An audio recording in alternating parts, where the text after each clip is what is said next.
वाराणसी में 7 मई से नामांकन की प्रक्रिया शुरू हो गई है। आज पीडीएम के लोकसभा प्रत्याशी गगन प्रकाश अपना नामांकन करने नामांकन स्थल पहुंचे कि नामांकन स्थल से कुछ ही दूरी पर भाजपा समर्थकों और गगन प्रकाश के समर्थकों में नोकझोंक हो गई और हाथापाई भी हो गई, जिससे वहां पर मौजूद सुरक्षा कर्मियों ने सभी को तत्काल प्रभाव से नामांकन स्थल के बाहर किया और इसके बाद गगन प्रकाश यादव अपना नामांकन करने अपने प्रस्तावों के साथ परिसर में पहुंचे। वहीं मीडिया से बातचीत करते हुए गगन प्रकाश यादव ने कहा कि बनारस का बुनकर पूरी तरह से बेहाल है। देश का प्रधानमंत्री नरेंद्र मोदी वाराणसी के सांसद होने के बावजूद बुनकरों के मुंह से निवाला छीना जा रहा है। किसानों की जमीन योजनाओं के नाम पर गुजराती गैंग को सौंपी जा रही है। गुजरात के प्रत्याशी को हराने के लिए बनारस का लाल गगन प्रकाश यादव नामांकन करने जा रहे हैं। आम आदमी और गगन प्रकाश यादव जी वाराणसी के उस आम आदमी की नुमाइंदगी करते हैं जो हर एक गली कूचे से वाकिफ है, जो बुनकरों के हाथों से निकलते हुए उनके हुनर का जो उजाड़ा जा रहा है उससे वाकिफ है, जो यहाँ के किसानों की ज़मीन लूटी जा रही है उससे वाकिफ है। वो ये जानते हैं कि यहाँ की महिलाओं का शोषण कैसे हो रहा है। तो जन जन की आवाज़ और गली गली में अगर कोई नाम गूंजता है तो गगन प्रकाश यादव का गूंजता है। इस बार लेकिन इस बार 5 लाख से अधिक वोटों से मोदी जी को जिताने का संकल्प लिया है। क्या उनकी कितनी टफ फाइट है यहाँ पर, किस तरीके से देखती हैं? देखिए, सिर्फ भारतीय जनता पार्टी ने नहीं बल्कि वो लोग जो कह रहे हैं कि हम भारतीय जनता पार्टी को हराना चाहते हैं, उन्होंने भी भारतीय जनता पार्टी के उम्मीदवार के सामने भारतीय जनता पार्टी के एक पुराने कार्यकर्ता को प्रत्याशी बनाकर उन्होंने भी कसम खाई है कि वो भारतीय जनता पार्टी को जिताएंगे। लेकिन पीडीएम एक ऐसा मुकाबला है, एक ऐसी चुनौती है भारतीय जनता पार्टी के सामने और जनता भी स्वीकार कर रही है कि भारतीय जनता पार्टी और नरेंद्र मोदी को अगर वाराणसी में कोई हरा सकता है तो इस क्षेत्र का आम आदमी पीडीएम के माध्यम से गगन प्रकाश यादव जी हरा सकते हैं।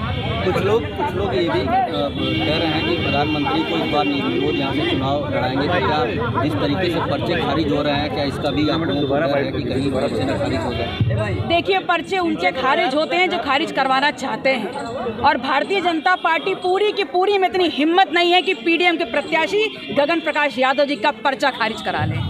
मायावती भी अकेले लड़ रही हैं, इंडिया गठबंधन है, अजय राय भी हैं, तो इन सब के बीच आप अपने प्रत्याशी को कहाँ देख रही हैं? किस तरीके से 3 चरणों में जो मतदान हुआ है, किस तरीके का समर्थन मिल रहा है जनता से? देखिए, मैंने पहले भी कहा भारतीय जनता पार्टी को अगर घुटने पे लाने की और हराने की औकात कोई रखता है तो वो पीडीएम है, क्योंकि ये नुमाइंदगी करता है आम आदमी की, पिछड़ा दलित और मुसलमान की।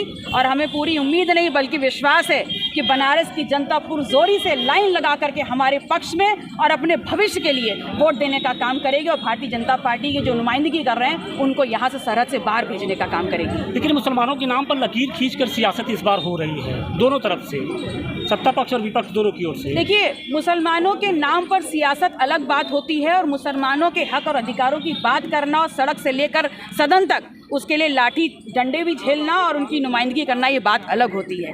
अगर आप चाहे विधानसभा में मेरा किरदार देख लें, चाहे सड़कों पे देख लें, जब जब पिछड़ा दलित मुसलमान को पल्लवी पटेल की ज़रूरत पड़ी है तब तब पीडीएम के इस नारे को लेकर के अपना दल कमेरावादी का झंडा लेकर के हर एक कार्यकर्ता, हर एक सहयोगी के साथ पल्लवी पटेल सदन में भी दिखाई दी है, सड़कों पर भी दिखाई दी। पल्लवी जी, एक धर्म के आरक्षण के नाम पर इस समय लगातार देश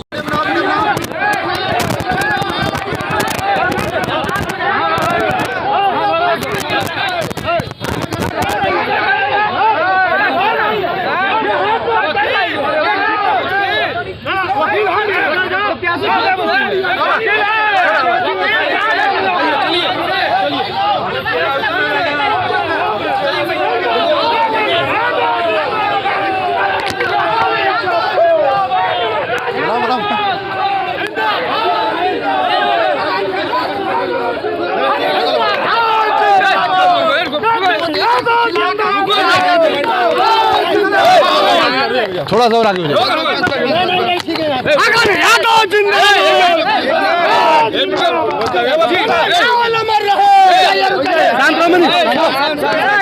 सारे प्रस्तावक एक लाइन से ले चलिए, लगाइए।